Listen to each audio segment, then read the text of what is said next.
ഈ കേരളം കാത്തിരിക്കുന്ന ഒരു കാര്യമാണ് 2026 ഭരണം മാറുമോ ഇല്ലയോ എന്നുള്ളതാണ്. കാരണം കേരളത്തിൽ അങ്ങനെ ഒരു തുടർഭരണമൊന്നും ഉണ്ടായിട്ടില്ല. ഈ പിണറായി വിജയൻ രണ്ടാമതും വന്നു, മൂന്നാമതും വരുമോ എന്നുള്ള ഒരു വലിയ ചോദ്യമാണ്. അതിനോടൊപ്പം തന്നെ വേറൊരു ചോദ്യം ഉയരുന്നത് BJP കേരളത്തിൽ എത്ര സീറ്റ് പിടിക്കും എന്നുള്ളതുമാണ് അടുത്ത തെരഞ്ഞെടുപ്പിൽ കാത്തിരിക്കുന്ന കാര്യം. എന്തായാലും ഒരു കാര്യം വ്യക്തമാണ്, 2016 അധികാരത്തിൽ വന്ന പിണറായി വിജയൻ്റെ സർക്കാർ കേരളത്തിൻ്റെ അതുവരെയുള്ള സാമ്പ്രദായിക ചരിത്രത്തെ അട്ടിമറിച്ചാണ് രണ്ടാം തുടർഭരണത്തിലേക്ക് വന്നത്. രണ്ടാം തുടർഭരണത്തിലേക്ക് വന്ന് കുറേ നാൾ സാമ്പത്തിക പ്രതിസന്ധി പ്രശ്നങ്ങളൊക്കെ ഉണ്ടായി. അത് കേന്ദ്ര ഗവൺമെൻറ് നേരത്തെ ഉണ്ടായിരുന്നതിനൊക്കെ നമ്മുടെ വിഹിതം 1.6 ചുരുക്കി. സ്വാഭാവികമായിട്ടും അതിൻ്റെ 27,000 കോടി ഈ വർഷം തന്നെ നമുക്ക് കേന്ദ്ര വിഹിതത്തിൽ മുൻ വർഷത്തെ അപേക്ഷിച്ച് കുറവ് വന്നു. അപ്പോൾ ആ കുറവുകൾക്കകത്ത് നിന്നുകൊണ്ട് ഈ ഭരണത്തെ കൊണ്ടുപോകാൻ വല്ലാതെ പ്രയാസപ്പെട്ടു. പ്രത്യേകിച്ച് കഴിഞ്ഞ പാർലമെൻറ്റ് തിരഞ്ഞെടുപ്പ് സമയത്ത് നമുക്കറിയാം, ക്ഷേമ പെൻഷൻ പോലും മുടങ്ങിപ്പോയി. സർക്കാർ ഉദ്യോഗസ്ഥന്മാരുടെ ശമ്പളം ഒരു മാസം 1-ാം തീയതി കൊടുക്കാൻ പറ്റും, 1 കഴിഞ്ഞ് 2-ാം തീയതി 3-ാം തീയതിയൊക്കെയാണ് കൊടുക്കാൻ പറ്റുക. അപ്പോൾ അങ്ങനെ പ്രയാസപ്പെട്ട് വന്നിടത്ത് ഇത് ഭരണം തകർന്നു എന്നൊരു ധാരണ പരതാക്കുന്നു. പക്ഷെ ഇന്ന് കേരളത്തിൽ ആർക്കും ആ ധാരണയില്ല. മൂന്നാം പിണറായി ഭരണം അല്ലെങ്കിൽ മൂന്നാം തുടർ ഭരണം എന്നതിലേക്ക് ഒരുമാതിരിപ്പെട്ട ആളുകളെല്ലാം ചിന്തിക്കുന്ന ഈ ഒരു ചർച്ച നമുക്ക് കൊണ്ടുവരാൻ തന്നെ സാധാരണഗതിയിൽ ഈ 2 ടേം ഭരിച്ചൊരു ഗവൺമെൻറ്റിനെതിരെ ആൻറ്റി ഇൻകംബൻസി എന്ന് പറഞ്ഞൊരു ഫാക്ടർ വലുതായിട്ട് പറയണം. ആൻറ്റി ഇൻകംബൻസി ഫാക്ടർ ഇല്ല എന്ന് മാത്രമല്ല, ഏതാണ്ട് ഇൻകംബൻസി ഫാക്ടർ അതിശക്തമായി നിലനിൽക്കുന്ന ഒരു കാഴ്ചയാണ് നമുക്ക് മാധ്യമങ്ങളിൽ കൂടെ കാണാൻ. എന്താണ് കേരളത്തിലെ ഒരു ഒട്ടുമിക്ക ഈ അടുത്ത കാലം വരെയും ഈ ഗവൺമെൻറ്റിനോടും ഇടതുപക്ഷ മുന്നണിയോടും വിയോജിച്ച് നിന്നിരുന്ന ഒട്ടേറെ ജാതി മത സംഘടനകളൊക്കെ, സാമൂഹ്യ സംഘടനകളൊക്കെ തന്നെ ഈ ഗവൺമെൻറ്റിന് അനുകൂലമായ നിലപാടിലേക്ക് വരാൻ ഏതെങ്കിലും ഒരു മന്ത്രവാദത്തിൻ്റെയോ കൂടോത്രത്തിൻ്റെയോ ഫലമായിട്ടല്ല, സാമൂഹ്യ യാഥാർത്ഥ്യങ്ങളെ അവർ പഠിക്കുന്നത് കൊണ്ടാണ്, നിലപാടുകളിലെ ശരിമ അവർ തേടിയതുകൊണ്ടാണ്, അവർ കണ്ടതുകൊണ്ടാണ്. അതുകൊണ്ട് തന്നെ ഇടതുപക്ഷ ജനാധിപത്യ മുന്നണിയുടെ തുടർഭരണം എന്നത് ഒരു സംശയമില്ലാത്ത കാര്യമാണ്. അത് കേരളത്തിൽ അരക്കിട്ടുറപ്പിക്കുന്നതാണ്. ഈ ഗവൺമെൻറ് 2021 തെരഞ്ഞെടുപ്പിൽ മുമ്പോട്ട് വെച്ച പ്രകടന പത്രിക 900ഓളം ഇനങ്ങളാണ്. അതിലേതാണ്ട് 800 ഇനങ്ങൾ ഇതിനകം തന്നെ പൂർത്തീകരിച്ചു കഴിഞ്ഞു. കേരളത്തിലെ എന്തായിരുന്നു 2016 പിണറായി വിജയൻ അധികാരത്തിൽ വരുമ്പോൾ വൈദ്യുതി രംഗത്തെ വിഷയം? ഈ പകുതി ആകെ 24 മണിക്കൂറിൻ്റെ 1/3 ഇരുട്ടിലായിരുന്നു. പകൽ വേനൽക്കാലത്ത് പോലും നമുക്കൊരു ഫാൻ ഇടാതിരിക്കാൻ പറ്റാത്ത സ്ഥലങ്ങൾ.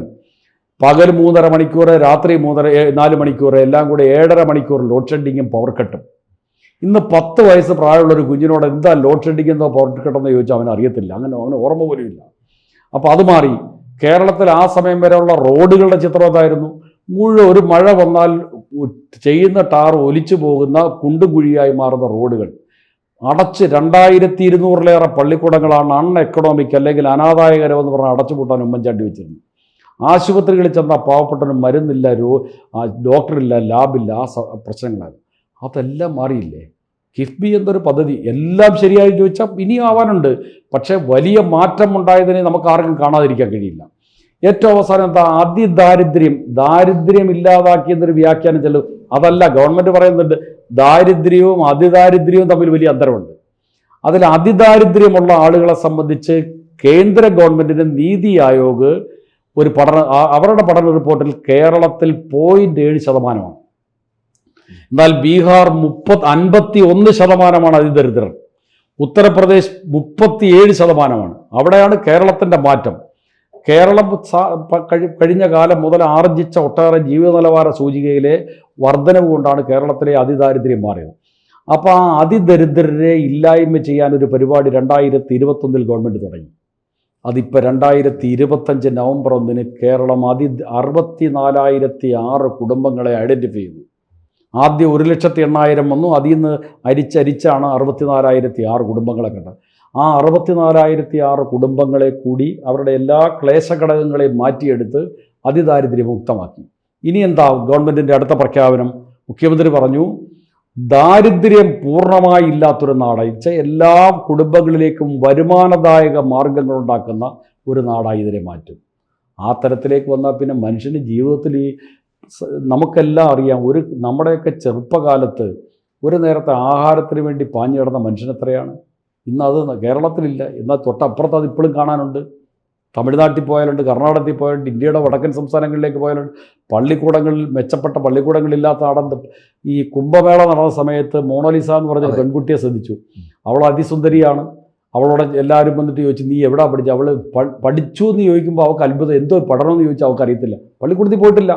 അവൾ മാത്രമല്ല, അവളുടെ കൂടെയുള്ള 10-30 ആളുകളെയും വിളിച്ച് ചോദിച്ചപ്പോൾ ഇത് തന്നെ ഇത്. അതിൽ നിന്ന് വ്യത്യസ്തമല്ലേ? കേരളത്തിൽ 5 വയസ്സ് 6 വയസ്സ് കഴിഞ്ഞ ഒരൊറ്റ കുട്ടി പള്ളിക്കൂടത്തിൽ പോകാത്തുണ്ടോ? അതാണ് കേരളം മാറിയ മാറ്റം. ആ മാറ്റത്തെ ത്വരിതപ്പെടുത്താനും ജീവിത വരുമാന മാർഗത്തിലേക്ക് അവരെ കൊണ്ടുപോകാനുമുള്ള ഒരു പദ്ധതിയിലാണ് ഈ ഗവൺമെൻറ്. അതുകൊണ്ട് തന്നെ ഈ നാട്ടിലെ ജനങ്ങൾ ഈ സർക്കാർ നോട്ട് ചെയ്യും. ഇപ്പോൾ എന്താ അവസാനം? ആകെ 78 ലക്ഷം വീട്, 62 ലക്ഷം പേർക്കും പെൻഷനി വീണ്ടും വർദ്ധിപ്പിച്ച്. ഇവിടെ പെൻഷൻ കൊടുക്കുന്നതിൻ്റെ സാമ്പത്തിക ശാസ്ത്രം എന്താ? ഇപ്പം അംബാനിക്കോ അദാനിക്കോ ഒക്കെ കാശ് കിട്ടിയാൽ അവൻ ഈ കിട്ടുന്ന പൈസ, ഈ നാട്ടിൽ നിന്ന് സ്വരൂപിക്കുന്ന പൈസ വിദേശ രാജ്യങ്ങളിൽ കൊണ്ടുപോയി വലിയ വ്യവസായ നിക്ഷേപം നടത്തും. അതിൻ്റെ ഗുണം അവർ മുതലാളിയുടെ പെട്ടിലേക്ക് വരുന്ന അന്യനാട്ടിലെ ആളുകൾക്ക് തൊഴിൽ കിട്ടും, അവിടുത്തെ രാജ്യങ്ങൾക്ക് വരുമാനം കിട്ടും. സമയം പെൻഷൻ കൊടുക്കുന്നവരോ ക്ഷേമ പെൻഷൻ കിട്ടിയാൽ അപ്പം തന്നെ ഈ നാട്ടിലെ മാർക്കറ്റിൽ വരും. കേരളത്തിലെ മാർക്കറ്റിൽ തന്നെ അത് നികുതിയായി വീണ്ടും സർക്കാർ ഖജന. ഇതൊരു വലിയ സാമ്പത്തിക, അപ്പോൾ കേരളത്തിലെ ഉൽപ്പാദന മേഖലയിൽ മാറ്റം വരും. എല്ലായിടത്തും അതൊരു സാമ്പത്തിക ശാസ്ത്രം കൂടിയാണ്. ആ സാമ്പത്തിക ശാസ്ത്രം കേരളത്തിൻ്റെ കാർഷിക വ്യാപാര വാണിജ്യ മേഖലകളെ എപ്പോഴും സജീവമാക്കി ചലിപ്പിച്ചു നിർത്തും. അതാണ് ഇതിൻ്റെ വിഷയം. മറ്റൊന്ന്, BJPയുടെ കാര്യം ചോദിച്ചങ്ങ്. അതെ, ഈ സാഹചര്യത്തിൽ ഈ സ്വാഭാവികമായിട്ടും ജനാധിപത്യമില്ലാതെ പോകുന്ന കോൺഗ്രസിൻ്റെ അപജയം കാശ് ചെയ്യാൻ പോകുന്ന BJP ആയിരിക്കും, സംശയമില്ല. എന്താണ് അപ്പോൾ കേരളത്തിൽ BJPക്ക് നിയമസഭയിൽ 26 നിയമസഭയിൽ BJPയുടെ ഇന്നത്തെ നിലയിൽ വ്യത്യാസം വരാനാണ് സാധ്യത. അതിന് മറ്റൊരു കാര്യം കൂടിയുണ്ട്. UDF അതിൻ്റെ ചരിത്രത്തിലെ ഏറ്റവും വലിയ മണ്ടത്തരത്തിലും ദൗർബല്യത്തിലേക്കുമാണ് പോയത്. നിലമ്പൂർ ഉപതെരഞ്ഞെടുപ്പ് സമയത്ത് ജമാഅത്തെ ഇസ്ലാമിയുടെ SDP-യുടെയും പിന്തുണ സ്വീകരിക്കരുത് കേരളത്തിലെ ജനാധിപത്യ ബോധമുള്ളവരെല്ലാം പറഞ്ഞു. അത് ന്യൂനപക്ഷ വർഗീയത വെച്ചാൽ ഇന്ത്യക്കകത്ത് നിന്നുകൊണ്ട് മുസ്ലിം രാജ്യം സ്ഥാപിക്കണമെന്ന് പറയുന്ന സംഘടനയാണ് ജമാഅത്ത്. ഇതുവരെ അവരുടെ നിലപാട് അവർ മാറ്റും. പക്ഷേ സതീശൻ ന്യായീകരിക്കുകയാണ്, അവർക്കിപ്പോൾ അതൊന്നുമില്ല. ഇത് കോൺഗ്രസിനകത്ത് വിശ്വാസം അർപ്പിച്ചൊരു വലിയ മതേതര വിഭാഗം അതിൽ നിന്ന് അകന്നു മാറുകയാണ്. ആ അകന്നു മാറുന്നതിൻ്റെ ഗുണം LDFന് കിട്ടും. LDFന് വരാത്ത ചില ആളുകൾ LDFിലോട്ട് എന്നാലും അടുക്കാൻ മനസ്സുകേടുള്ളവർ അവർ BJPയെ സഹായിക്കും.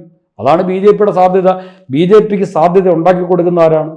UDFിൻ്റെ ഈ മുസ്ലിം പ്രീണനം. ഈ മുസ്ലിം ലീഗിൻ്റെ സമ്മർദ്ദത്തിന് വഴങ്ങി ജമാഅത്തെ ഇസ്ലാമിക്കും SDP-ക്കും അവരുടെ തോളിൽ കൈയിടാനുള്ള കോൺഗ്രസിൻ്റെ തീരുമാനമാണ് മറ്റേ സാഹചര്യം ഉണ്ടാക്കുന്നത്. അതാണ് പറയാം. അപ്പോൾ ചുരുക്കത്തിൽ ഈ സാഹചര്യങ്ങളെല്ലാം കൂടി ചേർന്ന് കേരളത്തിലൊരു 3ാം തുടർഭരണം LDFിൻ്റെ നേതൃത്വത്തിൽ ഉണ്ടാകുമെന്ന കാര്യത്തിൽ ആർക്കും ഒരു സംശയമില്ല. ഇന്നിപ്പോൾ എന്താ ഏറ്റവും കൂടുതൽ? ഞാൻ നേരത്തെ സൂചിപ്പിച്ച 62 ലക്ഷം പേർക്കാണ് പെൻഷൻ കിട്ടുന്നത്. ഇപ്പോൾ പിങ്കും മഞ്ഞ കാർഡുള്ള 30 വയസ്സ് 35 വയസ്സിനും 60 വയസ്സിനും ഇടയിൽ പ്രായമുള്ള എല്ലാ വീട്ടമ്മമാർക്കും പെൻഷൻ കൊടുക്കാൻ 3000 രൂപ. 62ഉം 33ഉം എത്രയായി? 33 ലക്ഷം പേർക്കാണ് കിട്ടാൻ പോകുന്നത്. ഏതാണ്ട് 98-95 ലക്ഷം പേർക്ക് ആ പെൻഷന്. പഠിച്ചിറങ്ങി ഉന്നത വിദ്യാഭ്യാസം കഴിഞ്ഞ് നിൽക്കുന്ന കുട്ടികൾക്കൊരു ജോലി കിട്ടുന്ന വരെ ഒരു അച്ഛൻ്റെയും അമ്മയുടെയും പോക്കറ്റോ പേഴ്സോ ആശ്രയിക്കാതെ ജീവിക്കാൻ കഴിയാത്തവർക്ക് 1000 രൂപ സ്റ്റൈഫൻഡ് പോലെ. ഇതുപോലൊരു ക്ഷേമ സങ്കല്പത്തിൽ ഈ സർക്കാർ പണം ഈ നാട്ടിലെ പാവപ്പെട്ടവന് കൂടി ഉള്ളതാണ്. അത് അംബാനിക്കും അദാനിക്കും മാത്രമല്ല എന്ന് കാഴ്ചപ്പാട് കാട്ടിക്കൊടുക്കുന്ന ഒരു സംസ്ഥാന ഗവൺമെൻറ്റിനെ വേണ്ടാന്ന് പറയാൻ ആര് തയ്യാറാവും? അപ്പോൾ കോൺഗ്രസിന് അപജയം സംഭവിക്കും. ഈ അപജയം സംഭവിക്കുമ്പോൾ UDF മൊത്തത്തിൽ ശിഥിലമാകും. ഘടകകക്ഷികൾ മറ്റു വഴികൾ നോക്കേണ്ടി വരും. സംശയമില്ലാത്ത. ഞാൻ നേരത്തെ തന്നെ നമ്മളൊരു ചർച്ചയിൽ പറഞ്ഞിട്ടുണ്ട്, അതിലെ ഈ ലീഗ് ഭരണമില്ലാതെ കരയ്ക്ക് പിടിച്ചിട്ട മീനിൻ്റെ അവസ്ഥയാണ് ലീഗിൻ്റെത്. ഇപ്പം തന്നെ അവർക്ക് അസ്വസ്ഥതയാണ്. ആ അസ്വസ്ഥതയുടെ ഭാഗമാണ് ഒരു കാലത്ത് ഏതാണ്ട് ഈ വർഗീയ കൂട്ടുകെട്ടിനോട് പ്രത്യേകിച്ച് മതമൗലികവാദികളെ അകറ്റി നിർത്തിയിരുന്ന ലീഗ്. ഇപ്പം അവരെ കൂട്ടിയാലും വിടില്ല, ഞങ്ങൾക്ക് ഭരണം വേണമെന്നുള്ള നിലപാടിലാണ് ജമാഅത്തെ ഇസ്ലാമിയുടെ തോളിൽ കൈയിടാൻ പോയത്, SDP-യുടെ തോളിൽ കൈയിടാൻ പോയത്. അപ്പോൾ അതുകൊണ്ട് തന്നെ ലീഗിന് ഒരു ഭരണമില്ലായ്മ സഹിക്കാൻ വയ്യ. പിന്നെ ഇടത് സ്വഭാവമുള്ള ഘടകകക്ഷികൾ UDF ഉണ്ട്. RSP, CMP. എനിക്കും ഇദ്ദേഹത്തിനും അറിയാം ഈ സാധനം ഇപ്പൊ അതെ, എവിടെങ്കിലും ഉള്ളതായിട്ട് അത് ഭൂതക്കണ്ണാടി വെച്ച് നോക്കിയാൽ പോലും കാണാൻ പറ്റാത്ത സ്ഥിതിയാണ് RSP. CMP പിന്നെ CP ജോണിൽ മാത്രം. CP ജോൺ എന്നൊരു മനുഷ്യന്റെ രാഷ്ട്രീയം എന്നല്ല, അതിനപ്പുറത്തേക്ക് അതിനെ വേറെ ഒന്നും കാണാൻ കഴിയില്ല. അപ്പൊ പുതിയൊരു രാഷ്ട്രീയ ചിത്രമായിരിക്കും 26-ൽ. സംശയമില്ലാത്ത ആ രാഷ്ട്രീയ ചിത്രം ഇടതുപക്ഷ ജനാധിപത്യത്തിനുള്ള അപ്രമാദിത്വം കേരളത്തിൽ അരക്കിട്ടുറപ്പിക്കുന്നതായിരിക്കും. ഓക്കെ. കൂടുതൽ വാർത്തകളും വിശേഷങ്ങളും നിങ്ങളിലേക്ക് എത്താൻ ABC മലയാളം സബ്സ്ക്രൈബ് ചെയ്യുക, ബെൽ ബട്ടണും അമർത്തുക.